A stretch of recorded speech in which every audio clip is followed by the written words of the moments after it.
르네상스 시대의 대표적인 화가 중에 한 사람이 있습니다. 상당히 그의 그림을 보면 동방박사들의 경배 이런 그림도 봐도 상당히 인상적인 그림을 그리신 분인데, 알브레히트 듀러라고 하는 독일 사람, 이 사람이 짧은 동화를 남긴 것이 있어요. 간단한 줄거리를 한번 소개해 보겠습니다. 잘 조련된 힘센 말을 탄 한 기사가 어둡고 거친 골짜기를 오르고 있었습니다. 그것은 왕궁에 사는 공주를 찾아가기 위한 것이었습니다. 그런데 갑자기 무시무시한 노인 하나가 나타났습니다. 그래서 말을 합니다. 흘러가는 시간 속에서 모든 것은 소멸한다. 우리 모두는 다 늙어간다. 허무하지 않나? 그래도 기사는 거기에 개의치 아니하고 앞으로 나갑니다. 한참 가다가 갑자기 또 한 사람이 나타납니다. 나를 잊지 말라. 나는 너의 미래다. 힐끗 봤더니 죽음이라는 사람이었어요. 죽음. 그래서 또 앞을 바라보고 또 나갑니다. 또 가다 보니 한 사람이 또 나타나 소리 지릅니다. 나를 잊지 말라. 나는 너의 죽지 않은 과거다. 과거. 힐끗 쳐다보니까 죄라는 사람이었습니다. 기사는 듣는 둥 마는 둥 여전히 앞으로 나갑니다. 그때 그를 기다리는 공주가 저 멀리서 궁궐 앞에서 보입니다. 그 와중에도 따버린 세 사람은 끊임없이 쫓아왔어요. 계속 말하죠. 너는 지금 늙어간다. 늙은이가 말합니다. 나는 너의 확실한 미래다. 죽음이 소리칩니다. 나는 너의 죽지 않는 과거다. 죄가 소리칩니다. 그래도 말을 탄 기사는 앞만 보고 나아갔지요. 허무, 죽음, 죄, 이것이 계속 따라오고 있습니다. 그러나 그것을 떼어버리고 마침내 왕궁에 도착했고, 기사는 공주와 함께 왕궁으로 들어갑니다. 여기에는 기독교적인 배경이 담겨져 있는 동화죠. 이제 2019년 새해 첫 주일의 삶을 열었습니다. 그렇습니다. 우리는 뒤의 것을 잊어버리고 또다시 앞으로 달려가는 자가 되어 여기 하나님을 예배하는 자리에 함께 있습니다. 따라서 하시죠. 우리가 예배하는 자리에 함께 있습니다. 아멘. 이제는 뒤따라오는 문제들을 떼어버리고 앞으로 가야 되겠습니다. 여러분, 우리에게는 그분이 계십니다. 오늘 듣고자 하는 말씀입니다. 그분 앞에서 올 한 해 동안 사셔야 합니다. 그것이 복입니다. 자, 그럼 그분은 누구일까요? 먼저 주시는 말씀, 치유하시고 살리시는 하나님이십니다. 자, 1절, 2절의 말씀이 그것을 전하고 있습니다. 1절, 2절의 말씀을 다 같이 읽겠습니다. 오라, 우리가 여호와께로 돌아가자. 여호와께서 우리를 찢으셨으나 도로 낫게 하실 것이요 우리를 치셨으나 싸매어 주실 것임이라. 여호와께서 이틀 후에 우리를 살리시며 셋째 날에 우리를 일으키시리니 우리가 그의 앞에서 살리라. 아멘. 하나님을 떠난 이 세상은 항상 치유가 되어야 할 세상입니다. 다시 말해서 병든 세상입니다. 아주 많은 병에 걸려 있습니다. 그래서 치유되어야 합니다. 뿐만 아니라 하나님을 떠나 죽음에 이르는 이 세상은 살려내어야 할 세상입니다. 가만히 놔두면 죽음으로 가는 세상입니다. 우리도 그렇고 우리의 자녀들도 가만히 놔두면 죽음으로 가게 되어 있습니다. 호세아서는 독특한 면을 가지고 있습니다. 호세아 선지자는 고멜이라고 하는 음란한 아내를 아내로 맞이하도록, 그래서 하나님이 지정한 사람과 결혼하게 했습니다. 이 고멜이라고 하는 아내는 정말 음란한 여인이었어요. 창녀 정도 됐을까요? 결혼한 후에도 이제는 끊어야지, 끊지 아니하고 계속 다른 남자를 만납니다. 그래서 1장 2절에 보면 음란한 자식들을 낳아라. 고멜로 하여금 음란한 자식들을 낳게 했어요. 그 음란한 자식의 개념은 다른 남자가 낳은 자식을 말합니다. 그래서 첫째를 낳았고 둘째를 낳았고 셋째를 낳았어요. 다 다른 남자가 낳은 자식들이에요. 이렇게 자식들을 낳아가지고 들어오는, 배가 불러서 들어온 아내를 보면서 이 호세아 선지자가 얼마나 힘들었겠습니까? 하나님, 하필은 나에게 이렇게 나에게 살도록 하시면서 나를 부르셨습니까? 정말 수치와 분노, 탄식, 아픔, 절망, 죽음에 이르는 그런 모든 역사들이 그 삶의 자리에 막 끼어들어오는 거예요. 사실 이것은 하나님의 아파하는 마음이었죠. 그래서 호세아에게 체험하게 하는 겁니다. 호세아야, 내가 하나님의 아버지의 마음을 이제 알겠느냐? 내가 이 세상에 보낸 사랑하는 내 아내와 같은 사람들이 전부 다 세상에 바람을 피웠구나.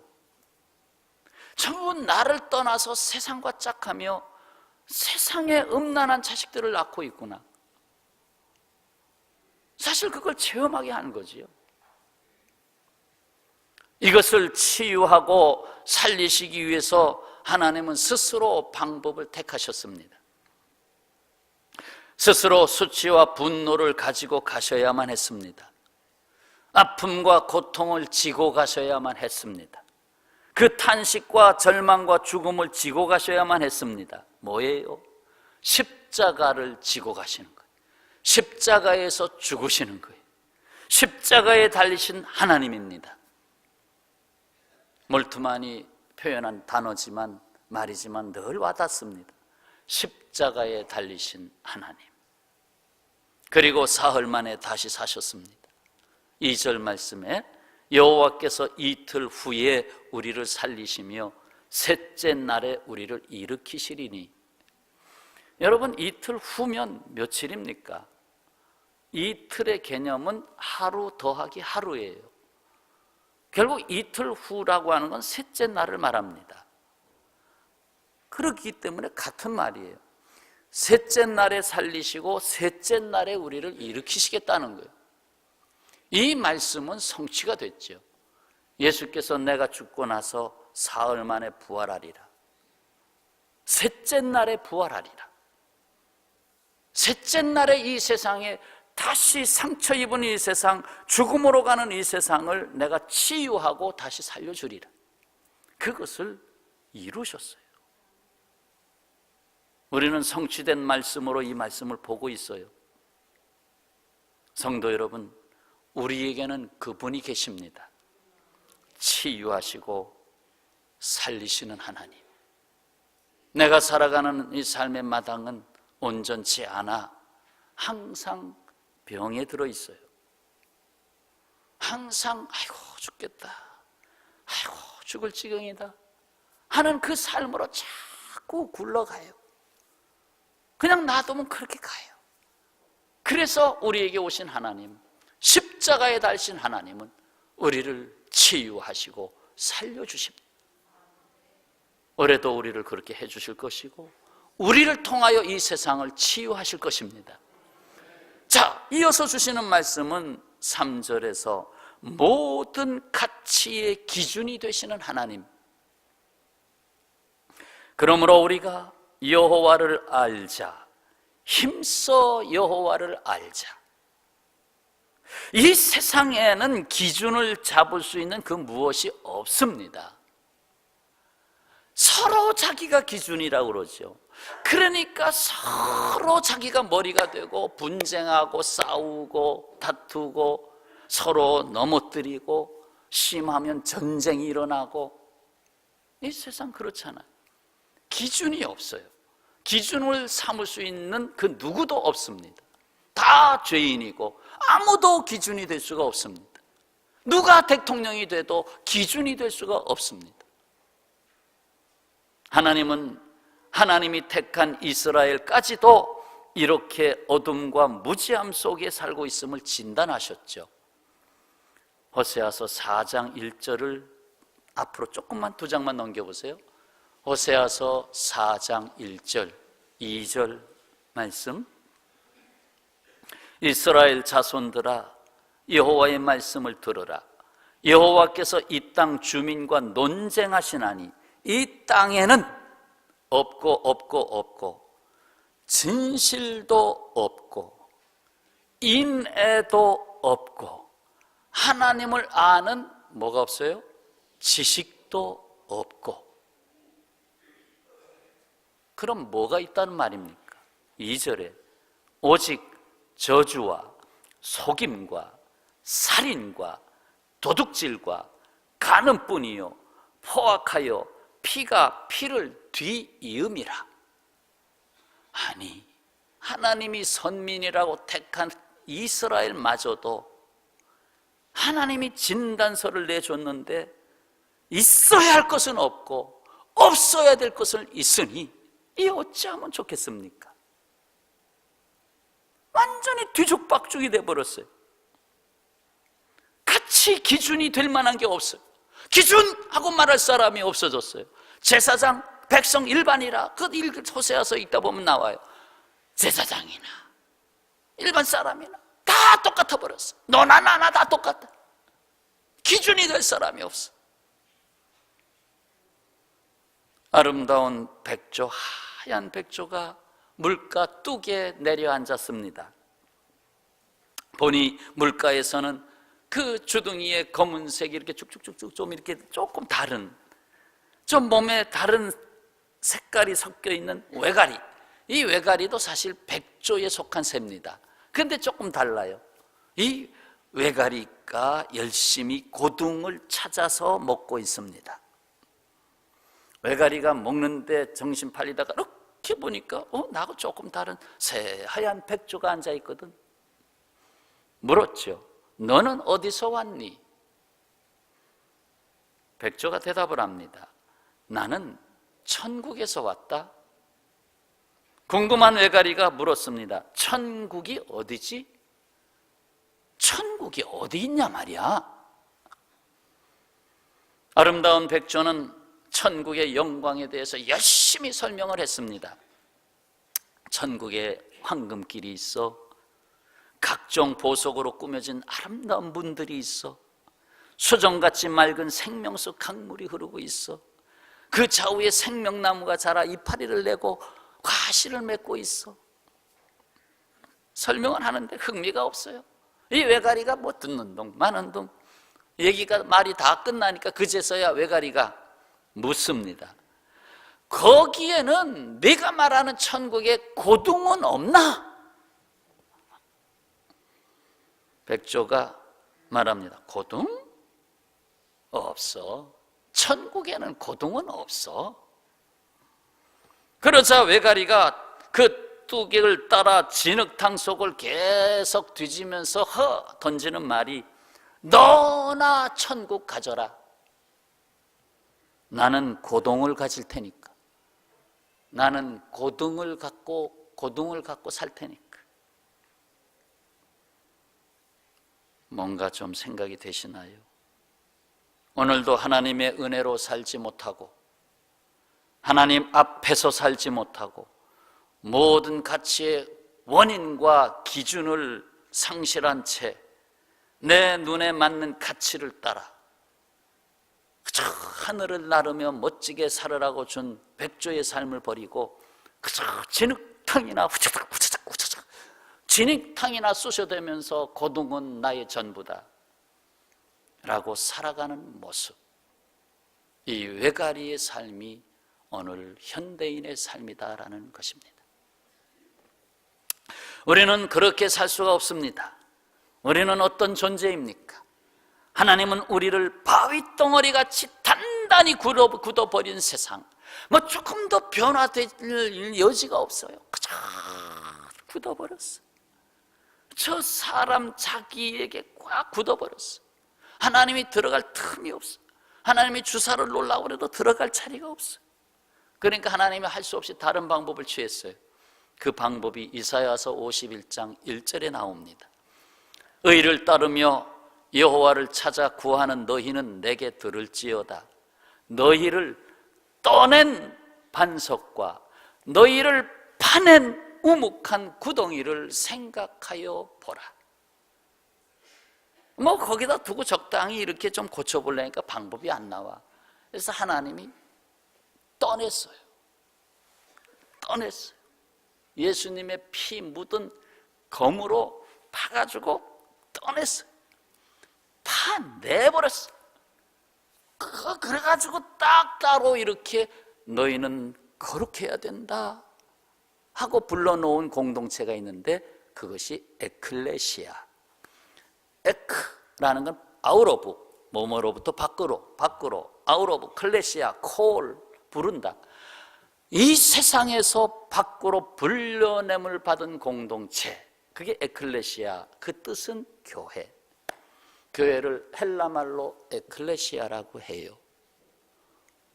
우리는 이 세상에서 떠냄을 받은 백성들이에요.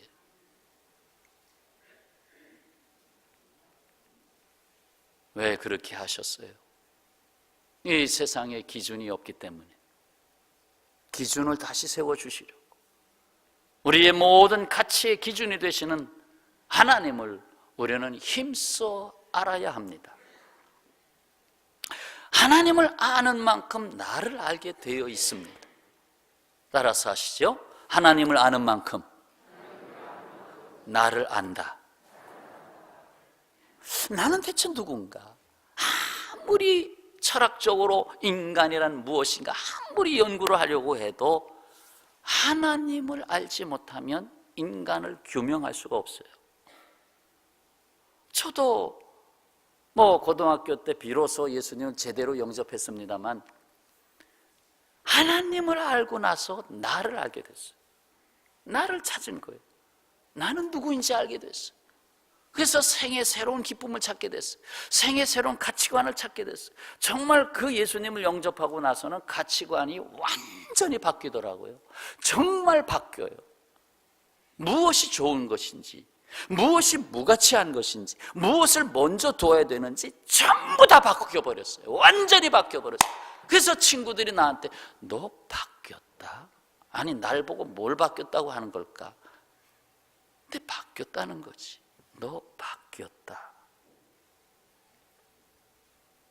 하나님을 알고 나니까 나를 찾은 거예요. 하나님을 내가 모르는 만큼 내가 누군지, 내가 왜 살고 있는지 그걸 모르는 거예요. 그러니까 외가리처럼 살아가는 거예요. 진흙탕이나 쑤셔대는 거. 먹으려면 진흙탕 속에서 살 수밖에 없어. 진흙탕 같은 이 세상, 거기서 맨날 할 수 없지 그렇게 사는 거야. 씻어봤자 또 진흙탕인데, 씻을 필요도 없이 너나 나나 똑같이 죄인인데. 영적 부흥은 하나님을 아는 데서부터 출발합니다. 내가 하나님을 얼마나 알고 있는가. 히브리적 사고에서는 안다고 하는 것은 상당히 깊은 개념을 갖고 있어요. 안다, 그것을 히브리 용어로 하면 야다, 헬라적 용어로 하면 기노스코, 거기서 나온 말이 그노스티시즘이 나왔죠. 다시 말해서 지식이라는 개념이 거기서 나오는데, 이건 뭐냐? 그 야다라고 하는 개념은 부부 관계로서만이 알 수 있는 관계성을 말합니다. 내가 하나님을 아느냐? 하나님을 내가 남편으로, 나는 그 아내로, 그 관계성이 되어지지 않으면 하나님을 모른다는 거예요. 그래서 신랑 예수로 오신 거예요. 우리 신부로 삼고. 그래서 그 관계 속에 우리를 넣어주신 거예요. 사랑하는 만큼 아는 거예요. 하나님을 알라는 건 하나님을 사랑하라는 거예요. 그래서 예수님이 크고 첫째 되는 계명을 분명하게 선언해 주셨잖아요. 그건 구약 성경을 요약한 거잖아요. 마태복음 22장 37절.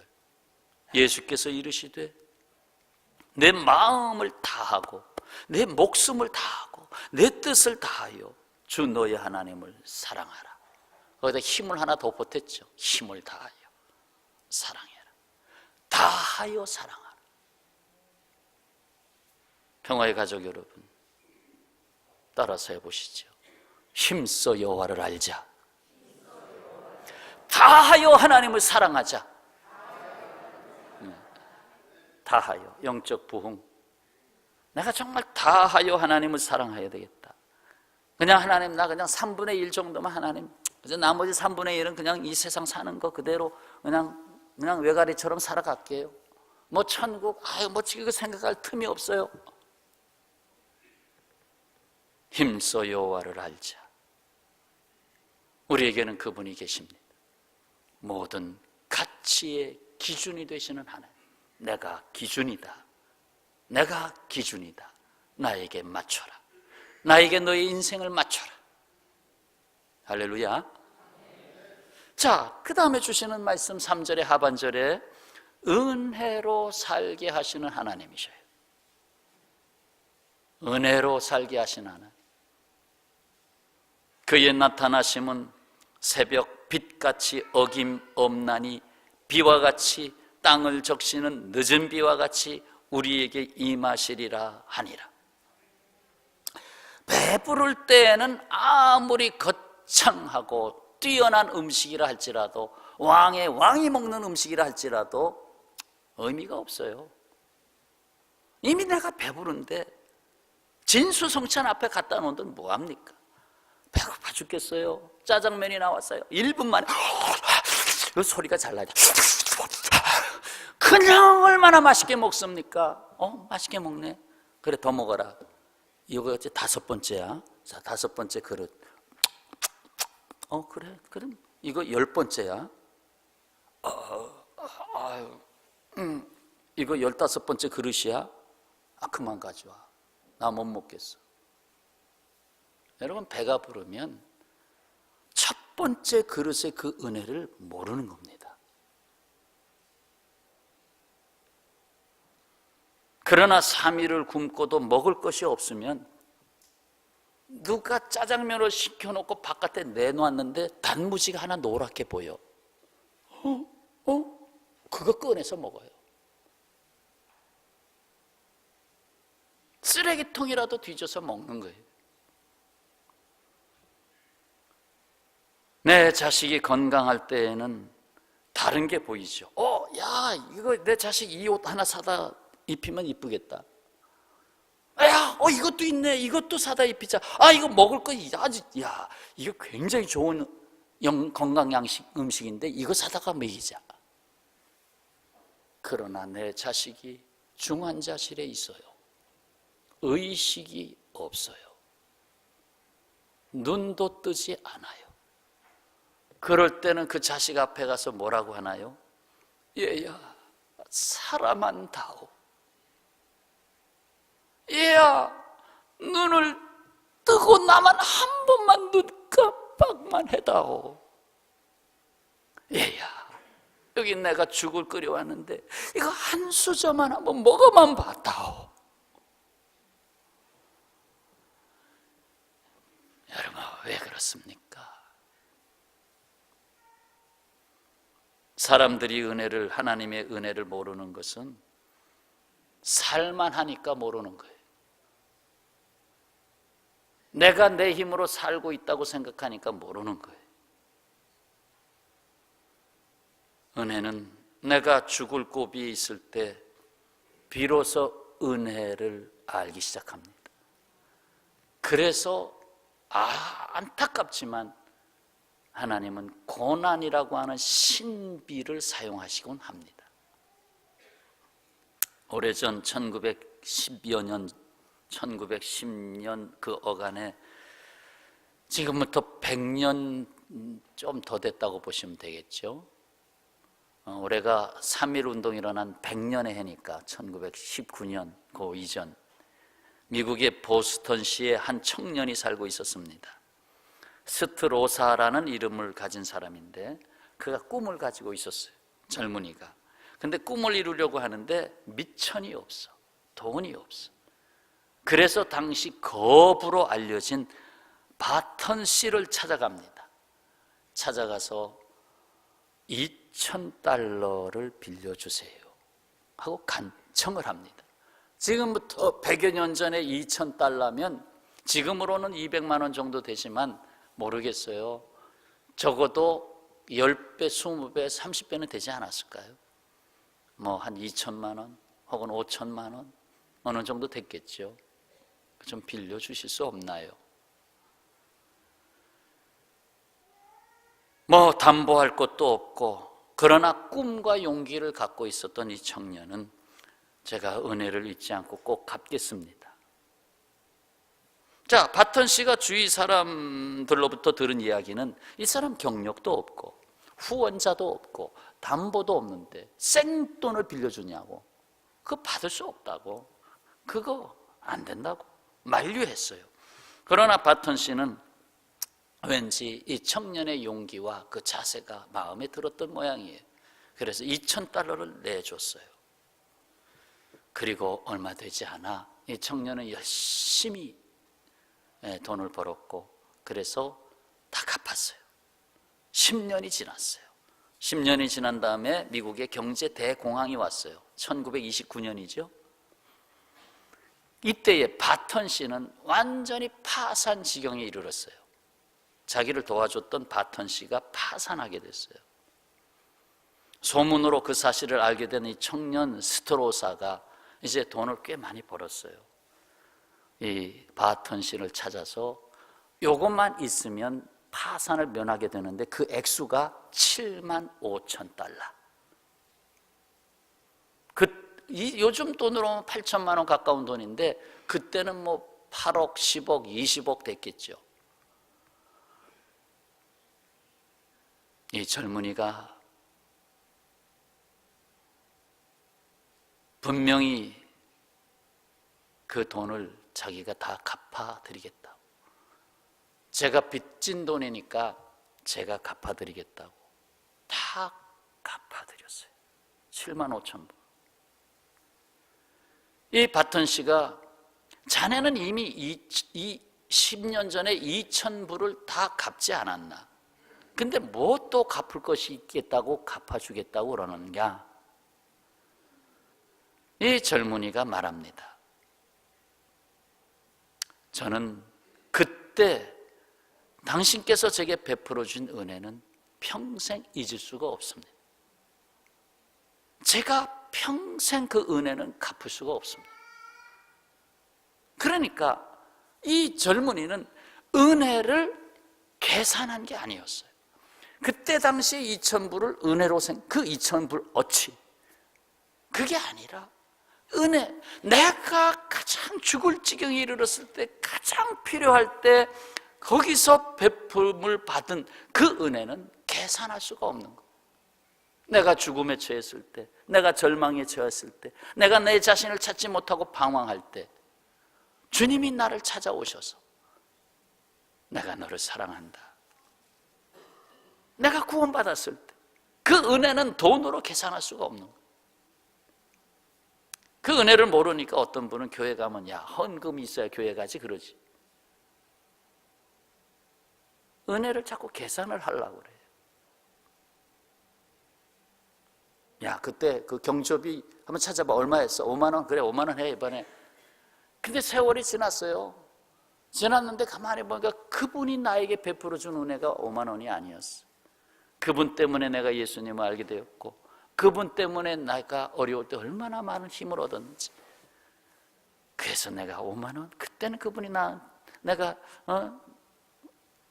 5만 원의 관계성으로 맺었지만 이제는 계산하지 않겠다. 지금 뭐 얼마 같거든. 그에게 필요한 게 뭔가? 호세아서 6장 3절, 그의 나타나심은 새벽빛같이 어김이 없다. 땅을 적시는 늦은 비같이 임하신다. 새벽빛은 짙은 어둠을 깨뜨리는 빛 아닙니까? 그 깊은 밤을 깨뜨리는 게 새벽 아닙니까? 어둠을 헤매고 있을 때 빛으로 오시는 주님, 나의 삶에 새로운 빛을 주시는 주님, 내 인생의 메마름으로 허덕이고 있을 때 늦은 비로 흡족히 내가 심은 작물이 다 쓰러지고 자빠지기 직전 늦은 비로서 흠뻑 비를 내려주실 때 그때의 그 기쁨은 농부의 기쁨 아니겠어? 이야, 비가 온다. 정말 필요한 비가 온다. 빗줄기같이 꼭 필요할 때 내리는 은혜의 역사가 2019년을 살아가는 여러분의 삶에 아침 새벽빛같이 때를 따라 내려주시는 은혜의 단비같이 역사하시기를 축원합니다. 오늘 본문의 바로 앞에 5장 15절, 5장 마지막 절에 뭐라고 써 있어요? 그들이 고난받을 때에 나를 간절히 구하리라. 고난받을 때에 나를 간절히 구하리라. 그들이 배부를 때에 나를 찾지 아니하리라. 배부르면 하나님 찾지 않아요. 이거 굉장히 무서운 얘기입니다. 얼마나 우리가 배불러야 될까요? 내가 하루 나가서 돈을 보면 1,000만 원, 2,000만 원 버는데 교회에 나올 수 있어요? 아까워서 교회에 못 나와요. 더군다나 주일 나가서 돈을 보면 평일보다 2배를 버는데 아까워서 교회를 못 나와요. 안 찾죠. 하나님 찾을 이유가 없죠. 근데 하나님이 정말 사랑하신다면 고난을 주시죠. 어느 날 갑자기 부도가 20억이 났어. 평생 벌은 것은 다 하루아침에 날아갔어. 고난받을 때에 나를 간절히 구하리라. 그렇게 안 됐으면 좋겠는데 그냥 반석을 떠내면 좋은데 안 떠내지니까 정으로 치는 거예요. 고난이라는 정으로 파내는 거예요. 고난은 하나님의 구원을 부르는 구급신호예요. 긴급신호예요. 고난은 하나님의 은혜를 알게 하시는 하나님의 119 사이렌 소리예요. 우리가 즐겨 부르는 찬송, 나 같은 죄인 살리신 305장 찬송, 이 찬송은 존 뉴턴이라는 목사가 지은 1779년에 지은 찬송이에요. 본래 아프리카에서 노예를 잡아다가 백인에게 파는 노예 상인이었어요. 그러나 그가 예수님을 알고 예수님을 믿고 거듭나서 나 같은 죄인, 사람을 팔아먹는 나 같은 죄인, 나를 살리시려고 십자가에 못 박힌 예수 그리스도, 그 찬송을 만든 나 같은 죄인 살리신 주 은혜 놀라워. 잃었던 생명 찾았고 그 찬송을 부르게 된 거예요. 그래서 목사가 되고 부흥회를 인도하고 많은 사람이 은혜를 끼치고, 그래서 은혜를 받던 한 성도가 존 뉴턴 목사에게 나와서 묻습니다. 목사님, 만일 하나님께서 당신에게 단 하나의 선택을 할 수 있는 권한을 주신다면, 다시 말해서 당신에게 한 가지 이것이 최고다라고 하는 선택의 권을 주신다면 그것 무엇을 선택하시겠습니까? 그는 이것을 선택했어요. 하나님께서 나를 위해 선택해 주시기를 요구하겠습니다. 하나님께서 나를 위해서 선택하도록 내가 선택권을 드리겠습니다. 그게 나의 첫 번째 선택. 하나님께서 나를 위해서 하시도록 주권을 하나님께 넘기는 것이 나의 선택 1호. 나의 필요를 아시고 나의 약함도 아시고 내가 가장 필요한 때에 무엇이 필요한지도 아시고 나의 미래도 아시고 그 은혜로운 하나님께 나의 선택권을 맡기는 거예요. 맡기는 방법 오늘 짧은 시간에 어찌 다 하겠어요? 차차로 하십시오. 성경 말씀을 펴세요. 펴시고 주님 주신 말씀 붙잡고 기도하세요. 구하세요. 두드리세요.